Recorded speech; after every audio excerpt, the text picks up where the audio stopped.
Assalamualaikum warahmatullahi wabarakatuh. Oke, kembali lagi bersama Ustadz Nasafi. Kali ini kita akan belajar tentang pembulatan dan penaksiran pecahan. Materi yang pertama adalah tentang pecahan biasa, bentuknya A per B. Masih ingat A ini dinamakan dengan apa? A ini dinamakan dengan pembilang. Kalau B ini dinamakan dengan penyebut. Ada rumusnya untuk membulatkan pecahan.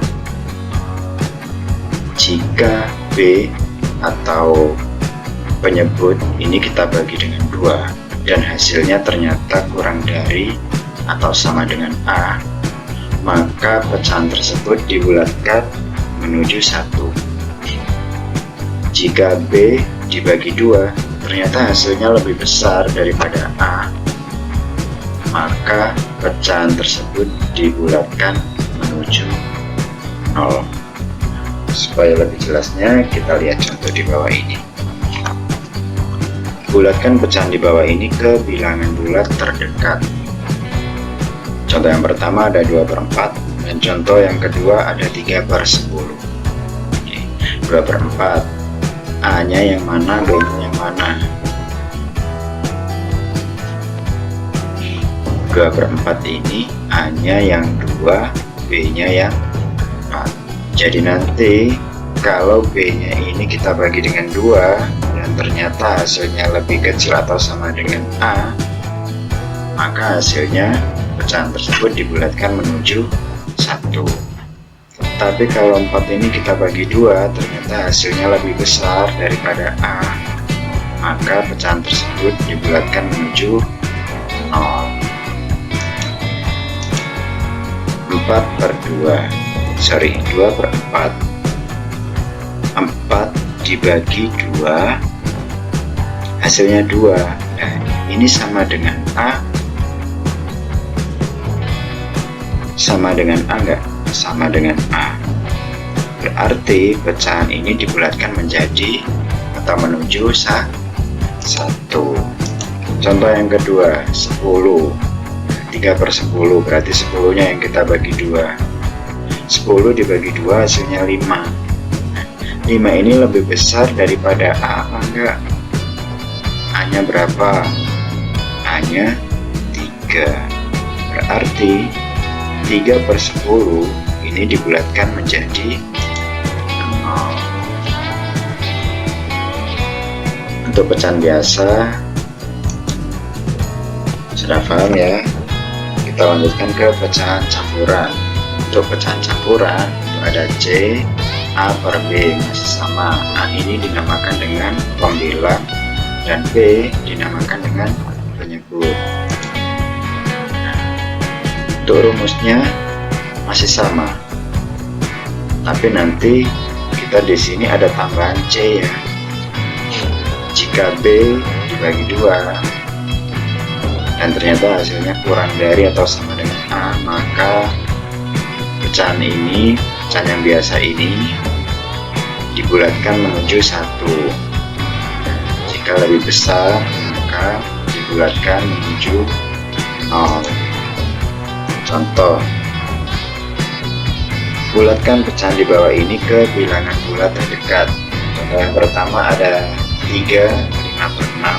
Contoh yang kedua ada 2, 2/8. Kita jawab contoh yang pertama. 3, 5/6. A nya berapa ini? A nya 5. B nya 6. Ketika B kita bagi dengan 2 dan hasilnya ternyata kurang dari A, maka pecahan tersebut dibulatkan menuju 1 ya.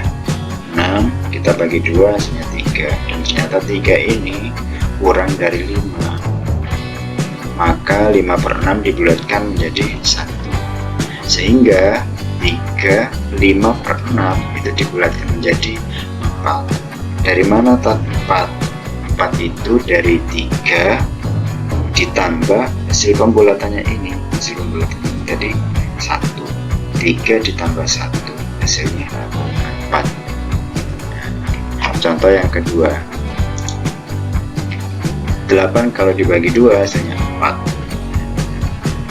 Karena 4 ini lebih besar dari 2, lebih besar dari A, maka pecahan 2/8 itu dibulatkan menjadi 0, sehingga 2/8 dibulatkan menjadi 2. Dari mana 2? Dari 2 ditambah 0. Itu pecahan campuran, bisa dipahami ya. Kita lanjutkan ke pecahan desimal. Masih ingat pecahan desimal itu apa? Pecahan desimal itu adalah yang berbentuk koma. Ada koma-komanya nanti ya. Ada rumusnya juga. Jika bilangan desimalnya atau bilangan di belakang koma itu lebih besar dari 5, 50, 500 dan seterusnya, maka dibulatkan menjadi 1. Jika bilangan desimalnya kurang dari 5, 50, 500 dan seterusnya, maka dibulatkan menjadi 0. Ini maksudnya apa, Tat? Maksudnya begini, jika ada satu angka di belakang koma dan dia lebih dari 5, maka bilangan tersebut dibulatkan menjadi 1. Koma tersebut dibulatkan menjadi 1. Jika ada 2 angka di belakang koma dan ternyata lebih besar atau sama dengan 50, maka koma tersebut dibulatkan menjadi 1. Apabila ada 3 angka di belakang koma dan ternyata bilangan tersebut lebih besar atau sama dengan 500, maka koma tersebut dibulatkan menjadi 1. Begitu pula sebaliknya, jika kurang dari, maka dibulatkan menjadi 0. Supaya tidak bingung, kita langsung menuju contohnya ya. Ini contoh, bulatkan pecahan desimal di bawah ini ke bilangan bulat terdekat. Contoh yang pertama ada 3,43. Contoh yang kedua ada 16,75. Kita jawab contoh yang pertama. Koma 43, ada berapa angka di belakang koma? Ada 2 angka di belakang koma. Kemudian kita lihat rumusnya. Jika lebih besar atau sama dengan 50, dibulatkan menjadi 1. Tapi kalau kurang dari 50, dibulatkan menjadi 0. 43 ini kurang dari atau lebih dari 50? Kurang dari. Karena kurang dari, maka 43 ini dibulatkan menjadi 0. Sehingga desimal 3,43 dibulatkan menjadi 3. Karena apa? Karena ini kurang dari 50. Kalau contoh yang pertama sudah selesai dan sudah paham, otomatis contoh yang kedua ini akan menjadi sangat mudah bagi kalian. Kita tinggal lihat komanya, koma 75. Koma 75 ini lebih besar apa lebih kecil daripada 50? Lebih besar. Kalau lebih besar, maka koma-koma ini dibulatkan menjadi 1. Karena ini dibulatkan menjadi 1, di sini ada 16, sehingga 16 ditambah 1 hasilnya 17. Dari mana 17 tadi? Dari 16 ditambah hasil pembulatan 0,75 ini. Itu desimal sudah paham ya? Insya Allah pembelajaran kali ini sangat mudah sekali untuk pembulatan dan penaksiran. Sekarang kita masuk ke pecahan bentuk persen. Nah, ada rumusnya juga. Jika bilangan satuannya lebih besar atau sama dengan 5, maka angka puluhannya ditambah 1. Jika bilangan satuannya kurang dari 5, maka angka puluhannya tetap. Setelah dibulatkan, angka satuannya menjadi 0. 3 rumus ini harus dihafalkan untuk mengerjakan pembulatan pecahan dalam bentuk persen. Kita lihat contohnya ya. Bulatkan pecahan persen di bawah ini ke puluhan terdekat. Yang kita lihat adalah angka satuannya.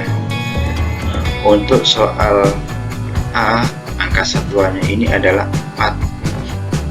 4 ini lebih besar atau sama dengan 5 atau kurang dari 5? Kurang dari 5. Karena kurang dari 5, maka angka puluhannya tetap.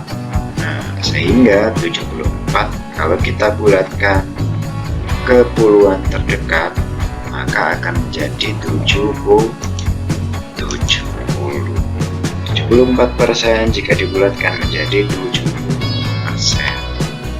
Sampai sini paham nggak? Insya Allah paham ya. Kita lanjutkan ke soal yang B. Soal yang B ini ada 86%. Kita lihat angka satuannya. Angka satuannya adalah 6. 6 ini lebih besar dari 5 enggak? Kalau lebih besar, maka ini nanti kita bulatkan angka puluhannya, kita tambah 1. Sehingga 86. Karena 6-nya lebih besar daripada 5, maka kita bulatkan menjadi 90%.